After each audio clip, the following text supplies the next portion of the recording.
Bem-vindo a mais um Culto da Visão. Estamos felizes pela sua presença em mais essa edição do Culto da Visão. Este culto que chega ao seu lar para trazer a instrução da Palavra de Deus, segundo a visão que Deus tem dado para o Ministério do Avivamento às Nações. Nós estamos estudando uma série agora intitulada Buscai ao Senhor. E dentro dessa série, hoje vamos estar falando sobre o tema Buscando para Viver. Buscando para viver. E nós vamos estar lendo o livro de Provérbios, capítulo 8, versículo 17. Nós sabemos que precisamos buscar a Deus diligentemente para que vivamos uma vida em abundância, uma vida satisfatória, uma vida que realmente compraz ao coração de Deus. Leamos então Provérbios, capítulo 8, versículo 17. Eu amo aos que me amam, e os que diligentemente me buscam, me acharão. Deus, Ele não está distante e mais, Ele deseja ser achado daqueles que o buscam. É isso que nos diz no livro de Amós, capítulo 5, versículo 4. Pois assim diz o Senhor à casa de Israel: buscai-me e vivei. É um desejo de Deus que você busque Ele. Deus encoraja, Deus anima a cada um dos seus fiéis para que o busquemos. Porque ao buscarmos a Ele, nós vamos encontrar a vida e vida com abundância. Então entendemos que alguns princípios são muito importantes dentro da palavra de Deus. E dentro desses princípios é o conhecer quem Deus é. E a palavra de Deus nos diz algumas coisas sobre as características de Deus. Nos diz quem é Deus. A Bíblia diz que Deus é luz, a Bíblia diz que Deus é amor e a Bíblia diz que Deus é vida. Essas três características são marcas que realmente dizem quem é o nosso Deus. Então, se você quer viver uma vida de amor, você precisa se aproximar a Deus. Se você quer viver uma vida na luz, você precisa achegar-se a Deus.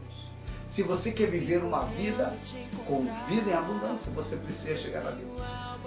Na ausência de Deus, existe então a ausência da vida.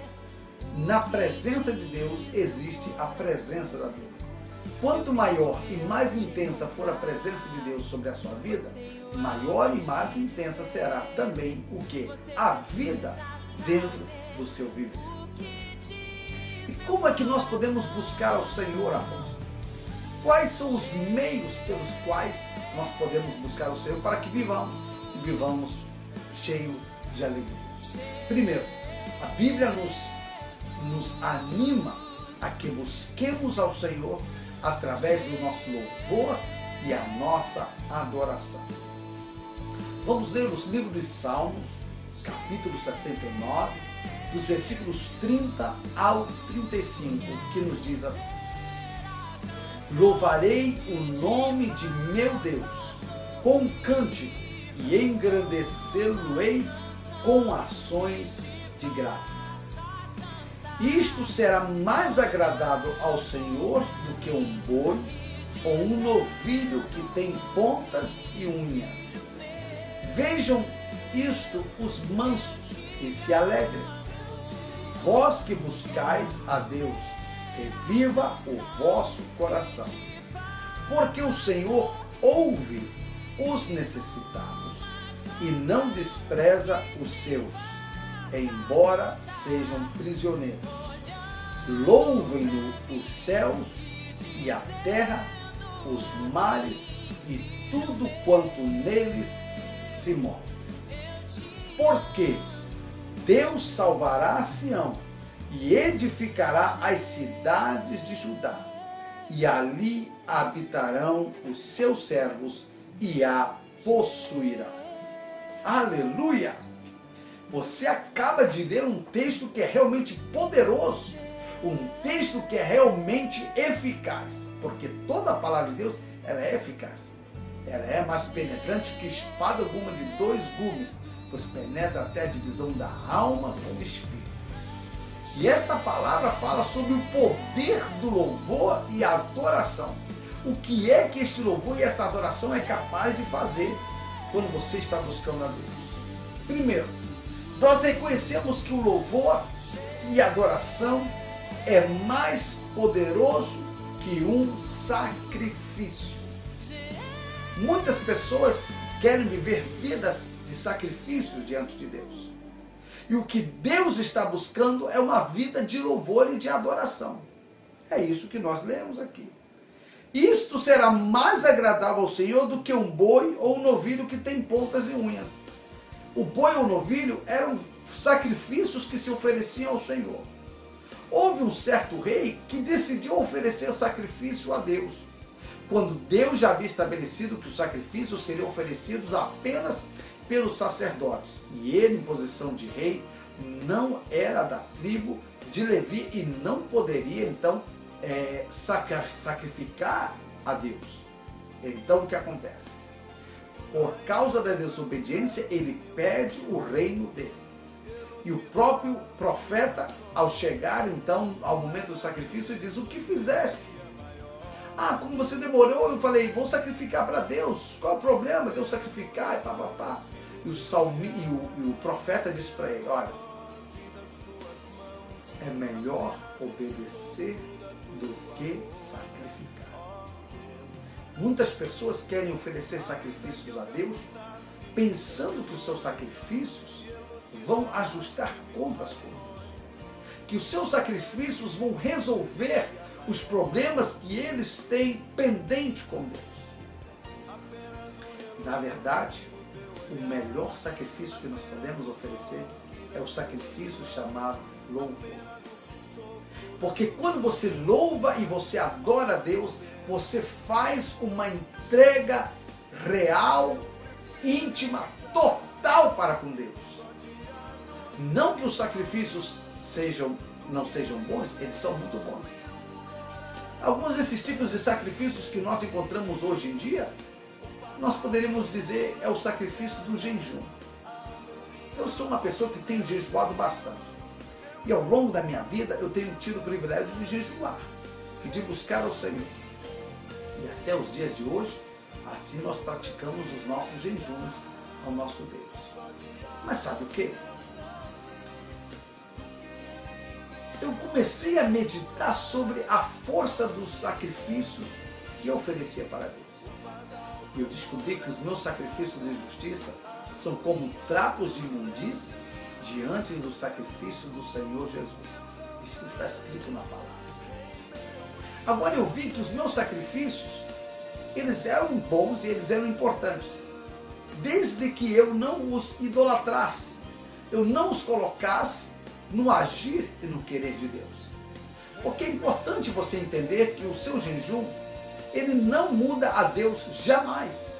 O jejum que você faz, e você o faz para que você mude diante da vontade de Deus. Muitas vezes você fala: oh, Deus, muda o meu chefe do meu trabalho, por isso eu vou fazer o jejum, Deus. Eu quero que tu mude, Senhor, o meu chefe, eu não aguento mais esse meu chefe, faz um jejum. O que acontece? Durante aquele período de jejum, você se torna mais sensível ao toque, à voz de Deus. Deus é capaz de entrar e penetrar em você com a palavra dele, com a justiça dele, com a verdade dele.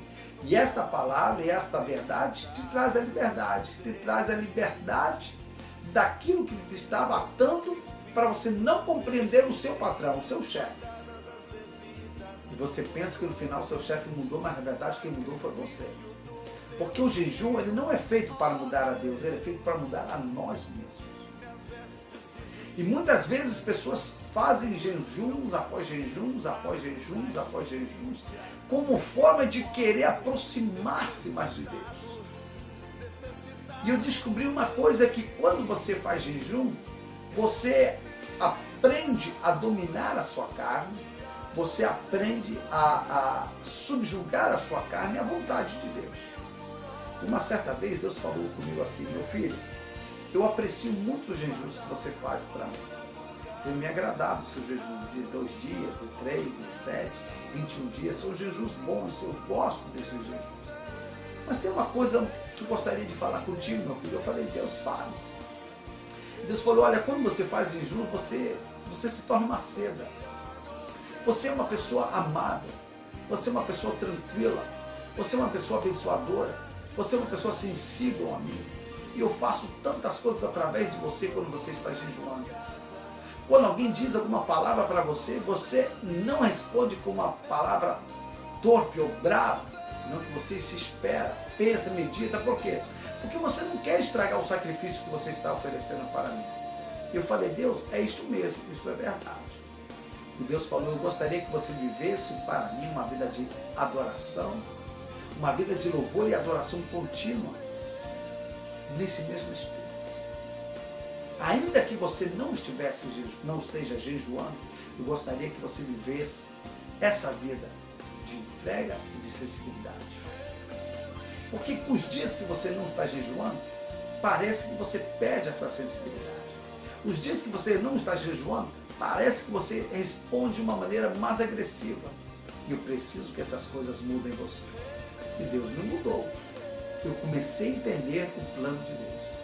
E aí, então, eu falei, Deus, então qual é o plano? Como é que eu posso fazer isso? Ele falou, viva uma vida de louvor e adoração ao meu nome. Quando você me louva, quando você me adora, você me coloca no centro da sua vida.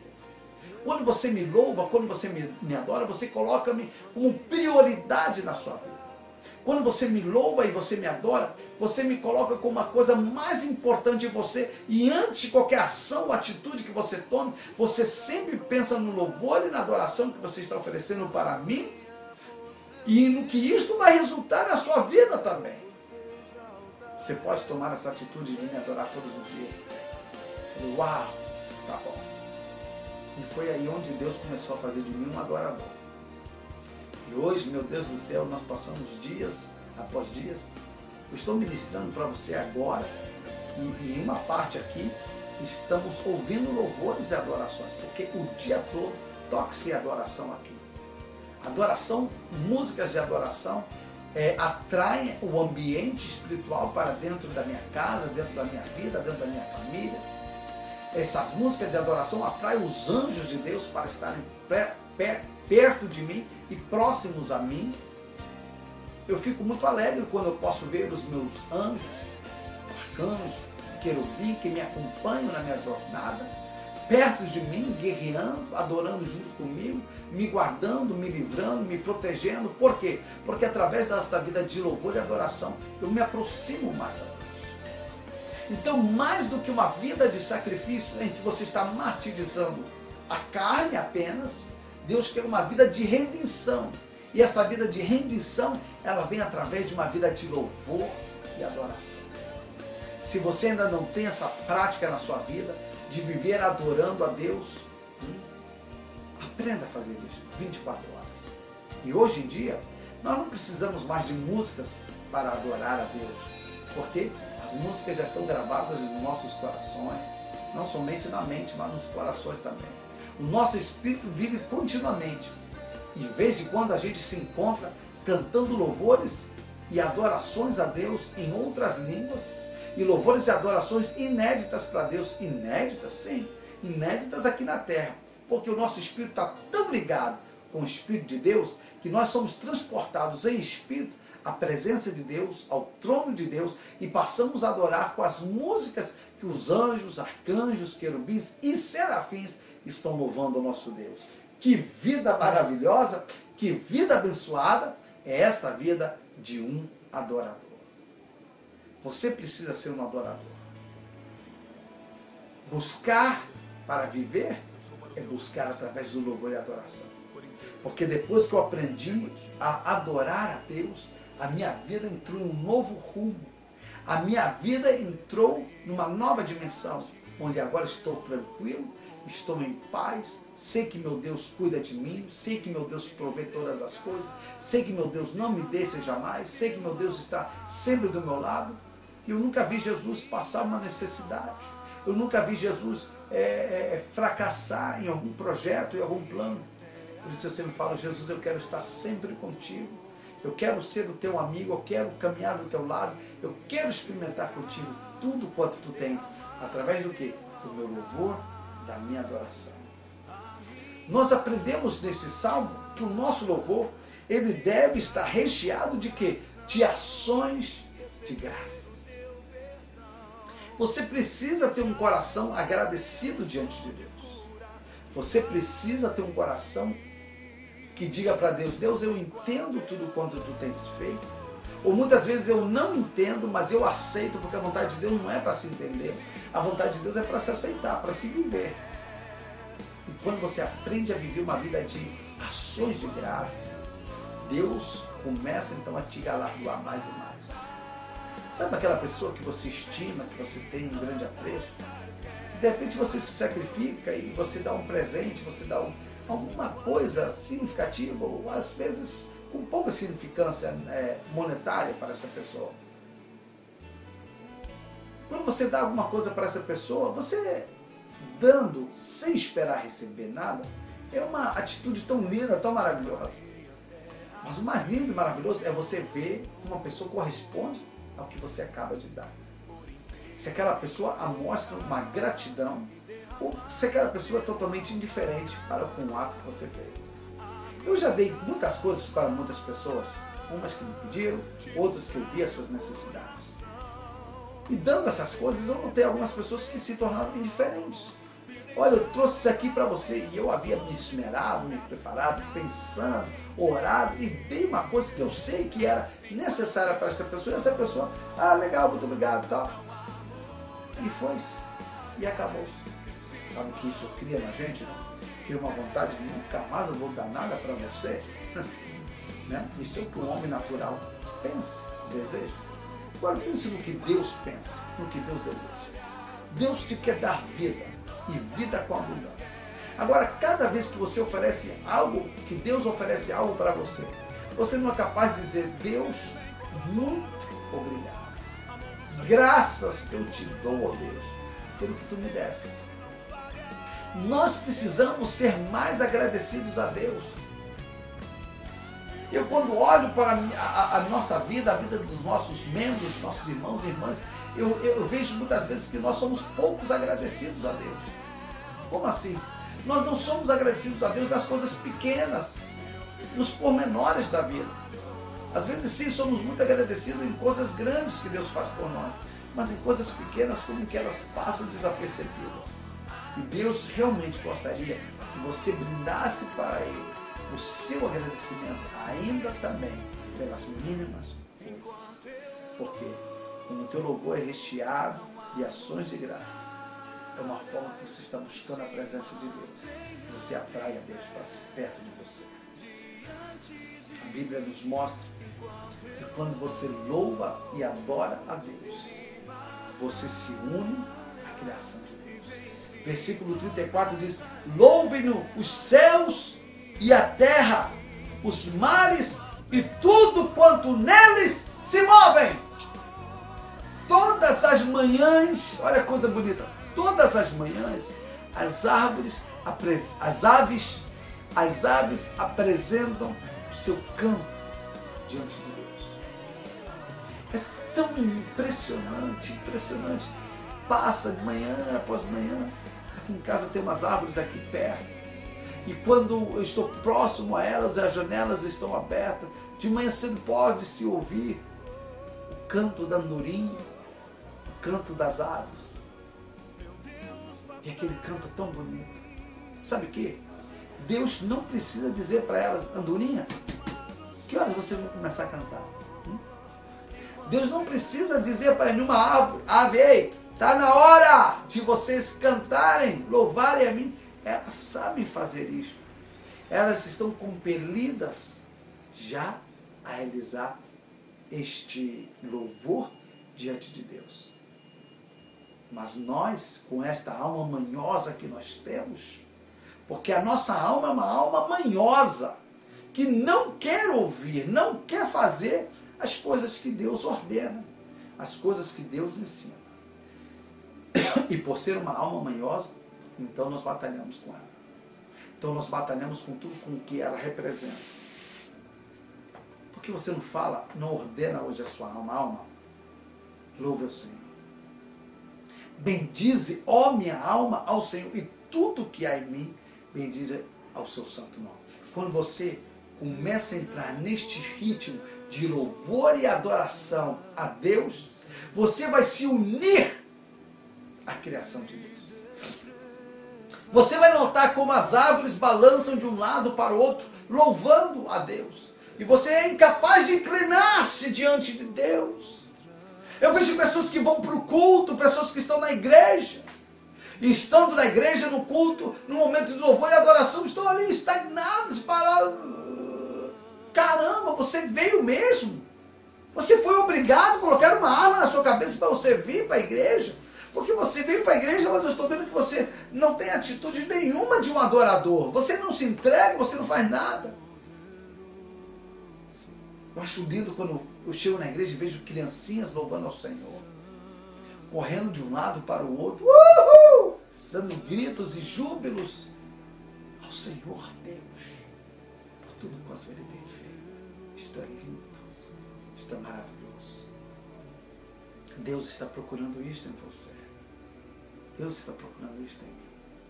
Que nós ofereçamos diante dEle este louvor genuíno, este louvor real, este louvor verdadeiro.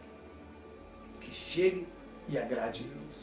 Porque quando nós ofereçamos a Ele este louvor que Ele é digno de receber, nós vamos então descobrir que a vida está em nós. Você está entendendo? Deus não é atraído por sacrifício. Deus não é atraído a você pela roupa que você veste. Deus não é atraído a você pelo sapato que você calça. Deus não é atraído a você pela casa onde você vive. Deus é atraído a você pelo louvor que você oferece. Quanto mais louvor você oferecer, mais atraído Deus será a você. E quanto mais próximo Deus estiver de você, mais a vida dele será inerente dentro de você. Você poderá desfrutar desta vida real, verdadeira, satisfatória. A segunda maneira pela qual nós podemos buscar a Deus para viver é através dos mandamentos do Senhor. 1 Crônicas, capítulo 28, versículo 8, nos diz assim: Agora, pois, à vista de todo Israel, a congregação do Senhor, e em presença de nosso Deus, que nos ouve, observai e buscai todos os mandamentos do Senhor vosso Deus, para que possuais esta boa terra, e a deixeis por herança a vossos filhos, que depois de vós, para sempre. Quais são os benefícios de buscar o Senhor através da busca dos seus mandamentos? Primeiro, quando você busca os mandamentos do Senhor, a Bíblia nos garante que você vai viver na posse da boa terra do Senhor. A terra do Senhor e tudo que nela há é do Senhor. Agora, nós entendemos que por causa do pecado, a palavra de Deus diz que a terra começaria a gerar espinhos. Tem um certo pastor que até diz que as pimentas que a terra nos dá, ela é uma forma do gemido da terra. É a forma que a terra produz, a terra exibe, a terra demonstra a sua ira, a sua contenda pelo pecado que nela há. Antes do pecado, não haviam cardos, não haviam espinhos sobre a face da terra. Os espinhos chegaram depois da prática do pecado. E aí, então, a terra passou a ter partes boas e partes não tão boas. Porque quando Deus fez a terra, tudo quanto Ele fez, disse e viu Deus que era bom. Agora o homem, depois de estar desfrutando de tudo que era bom, ele foi capaz de fazer algo que era bom, tornar-se ruim, tornar-se mal. Mas a Bíblia nos ensina que quando você guarda os mandamentos de Deus, você é capaz de ser transportado da terra do amargor, da terra do sofrimento, da terra da angústia, para a terra boa do Senhor. O que eu preciso? Está aqui, ó. Guarde a palavra de Deus no seu coração para não pecar contra Deus. Quando você guarda, você lê, você pratica a palavra de Deus. E ao praticar a palavra de Deus, ao ler a palavra de Deus, você está traindo para você o quê? A bênção, a posse, o direito de posse da terra boa que Deus tem para o seu povo, para mim e para você. É isso mesmo. Segundo benefício é que nós temos o direito de viver na herança do Senhor. A Bíblia diz que nós somos herdeiros de Deus, co-herdeiros com Cristo. Co-herdeiros de quê? Deus tem uma herança para dar para os seus. Existe uma herança eterna, mas existe também uma herança terrestre. Jesus disse, quando os discípulos se aproximaram dele, falando: Senhor, e nós? Nós que deixamos pai, mãe, mulheres, carros, casas, deixando todas as coisas por amor a ti. O que nós vamos ter? Aí Jesus declara o quê? A herança de Deus. Ele disse: olha, de maneira nenhuma, nenhum de vocês que, havendo deixado todas essas coisas, ficarão sem receber 100 vezes tanto nesta terra e depois a vida eterna. Uau! Esta herança. Mas esta herança, ela só vem para os que praticam a palavra de Deus. Para os que deixaram as coisas por causa da palavra de Deus. E a palavra de Deus diz: não pequeis, filhos. A palavra de Deus diz: não mintais. E quantas vezes nós queremos adquirir coisas pela mentira? Nós queremos adquirir coisas pelo engano. E depois queremos que a herança de Deus esteja sobre elas. É impossível. Deixe o homem mau o seu caminho, siga o bem, o caminho do bem. É necessário que você tome uma decisão total, completa diante de Deus. Dizer: Deus, eu entendo os teus caminhos, eu entendo o que tu estás fazendo comigo. Eu quero buscar a tua vontade, Deus. Não a nós, mas ao teu nome da glória. Senhor, o que é que tu tens planejado para mim? Senhor, o que é que tu estás sonhando para mim, meu Deus? Eu quero fazer a tua vontade, eu quero fazer o teu querer, meu Deus. E quando você vive o querer de Deus, o agir de Deus sobre a sua vida, você é partícipe, então, desta herança do Senhor. 100 vezes mais na terra. 100 vezes. Agora, a palavra de Deus, quando fala sobre as ofertas, ela fala sobre a semente. Quando fala sobre o reino, fala sobre semente. Como fala sobre a semeadura da palavra, é uma semente. E diz que aquele que semeou em boa terra, o que é que produz? Na boa terra, existem frutos que dão 30 por 1, existem frutos que dão 60 por 1, e existem frutos que dão 60 por 1. Uma vez dão 30, 60 e 100 por 1. Uma vez eu perguntei para Deus: Deus, como é que eu posso fazer para pegar o total? Ou seja, eu quero ter a renda máxima do meu fruto, porque a terra já é boa. Eu estou plantando uma terra boa. O avivamento é uma terra boa. Mas como que eu faço para não ficar pegando 30 nesse 60? Eu quero ganhar 100. 100 vezes tanto. Aí Jesus me mostrou esse versículo. Aquele que tem deixado estas coisas por amor a mim, vai ter 100 vezes tanto. Então, na hora que eu oferto ao Senhor, se eu estou ofertando 30% do que eu tenho, eu vou ter 30 vezes mais do que eu tenho. Se eu estou ofertando 60% do que eu tenho, eu vou ter 60 vezes mais do que eu estou dando. Mas quando eu faço uma rendição completa, total, e não só monetária, de qualquer coisa, eu faço a entrega total, eu estou obtendo o direito da herança do Senhor. E a herança do Senhor é isso: 100 vezes tanto nesta terra, nesta vida, depois a vida eterna. Eu não sei você não, mas eu quero buscar o Senhor e viver mas viver na posse da boa terra, viver na herança do Senhor. E tem mais. E a Bíblia diz, e ainda vai viver deixando um legado. O que você tem para deixar para as próximas gerações? Quando lembrarem de vocês, o que poderão dizer de vocês? Muitas pessoas trabalham, edificam, fazem tantas coisas, pensando em deixar um legado, mas do tanto trabalho, não cuida da mulher, não cuida dos filhos, não dá o tempo para eles. Eu sempre digo, a nossa vida, ela é feita, sabe, de memórias. A nossa vida, a nossa história é feita de lembranças, de memórias. Que lembranças, que memórias você está produzindo? Quando seus filhos olharem para trás depois de grande, o que eles vão lembrar de você, de quando eles eram crianças? O tempo que você deu? Ou aqueles brinquedos que passaram tão de repente? O tempo, ele vai permanecer.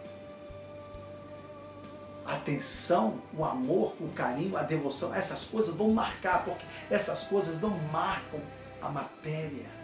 Essas coisas marcam a alma, marcam o espírito.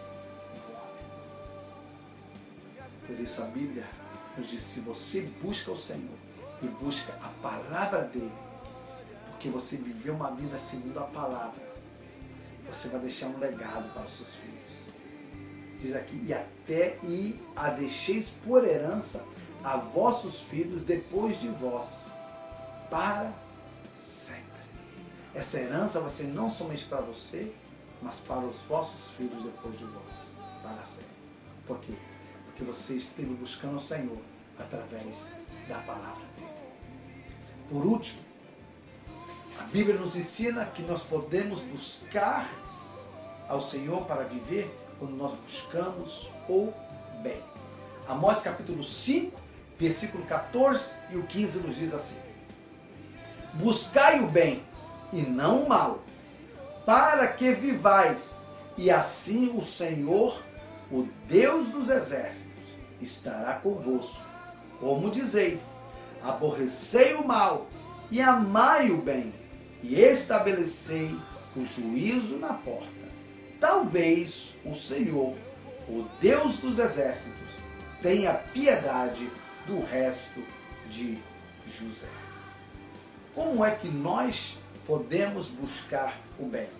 Estes versículos nos dão a resposta em 3 pontos. Primeiro, você busca o bem no momento que você aborrece o mal.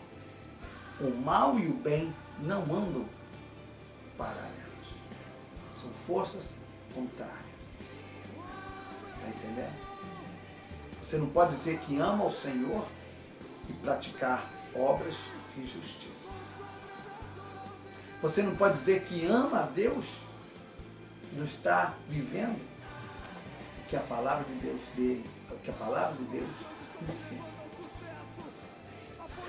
Muitas pessoas viam, no tempo que estive como missionário no Brasil, se aproximavam de mim e diziam: apóstolo, eu te amo, apóstolo. Isso não só no Brasil, nos Estados Unidos também, porque crente é crente em tudo que é lugar.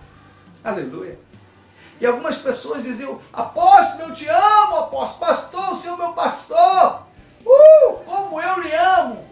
E eu aprendi com Jesus. Jesus dizia o que? Como as pessoas diziam que amavam ele: aquele que me ama, guarda os meus mandamentos.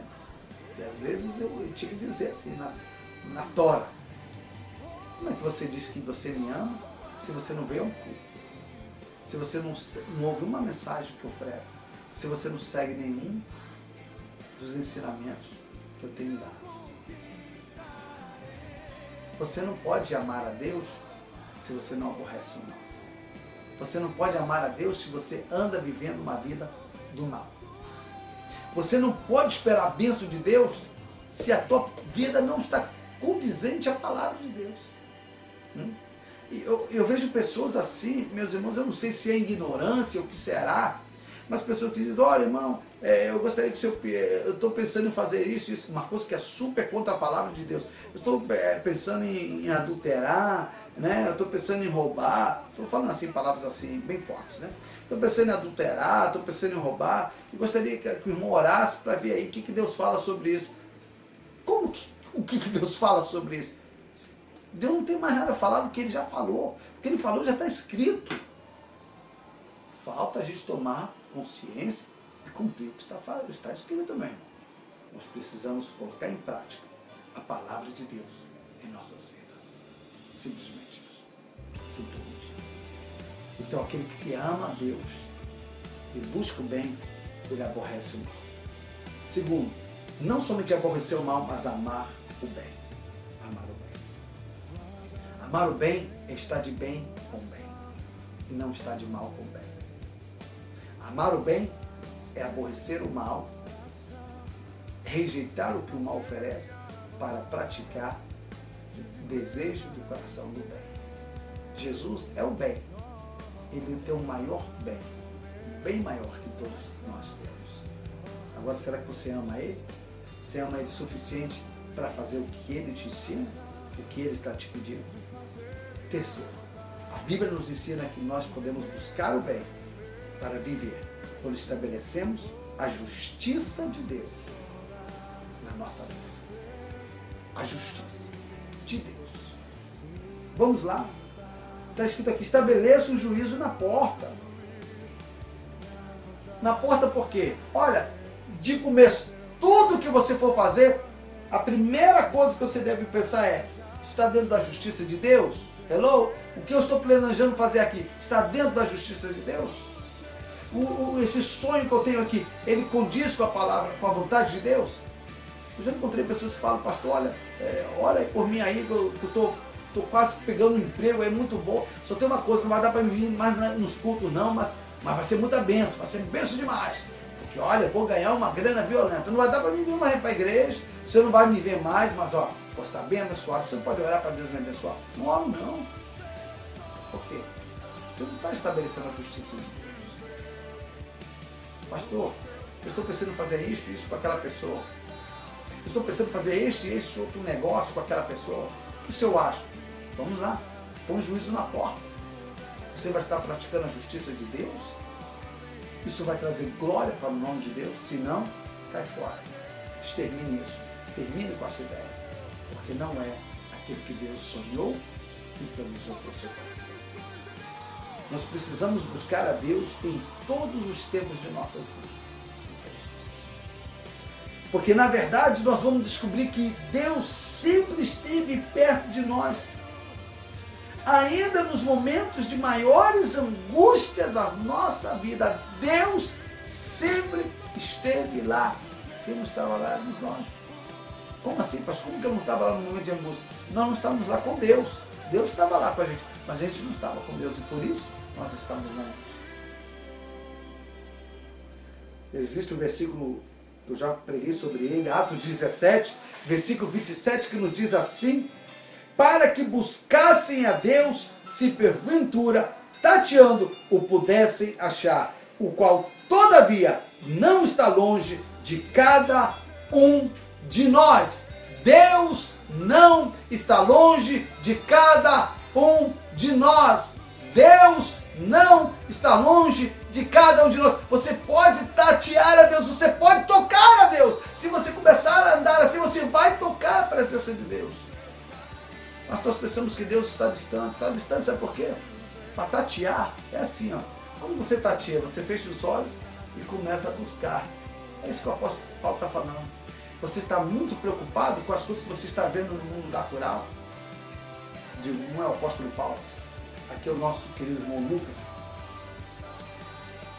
Você está muito preocupado com as coisas que você está vendo ao seu redor e essas coisas estão distraindo você da presença de Deus que está perto de você. Mas no momento que você fechar os olhos para as coisas do mundo natural, seus olhos vão ser abertos para o mundo espiritual. E através de uma vida de louvor e adoração. Através de uma vida na palavra de Deus. Através de uma vida buscando o bem, que é o próprio Deus, você vai se encontrar, você vai se deparar com o favor de Deus sobre a sua vida, o favor de Deus sobre o seu coração, e você vai ter uma vida de plenitude, uma vida de vitória sobre a sua vida. Vamos orar ao Senhor? Meu Deus e meu Pai, eu te louvo e te agradeço, pelo privilégio que tu nos dás de estarmos ministrando a tua palavra. Nós queremos viver, mas queremos viver na terra da herança, na posse desta herança que tu nos deste. Nós queremos desfrutar de todos os bens que tu tens reservados para nós. Mas entendemos, ó Deus, que é necessário que busquemos a Ti com louvor e adoração, na meditação da Tua palavra, buscando o Teu bem, ou seja, a Tua vontade soberana sobre nós. Ajuda-nos a praticar tudo isso, para que assim vivamos uma vida em triunfo em Cristo Jesus. Amém e amém. Muito obrigado a você, meu irmão, minha irmã, que tomou o seu tempo para estar aqui comigo, neste momento de edificação espiritual. Nós voltaremos para outra semana com mais uma palavra de edificação para o seu coração. Não esqueça de orar por nós estamos orando por você. Deus te abençoe.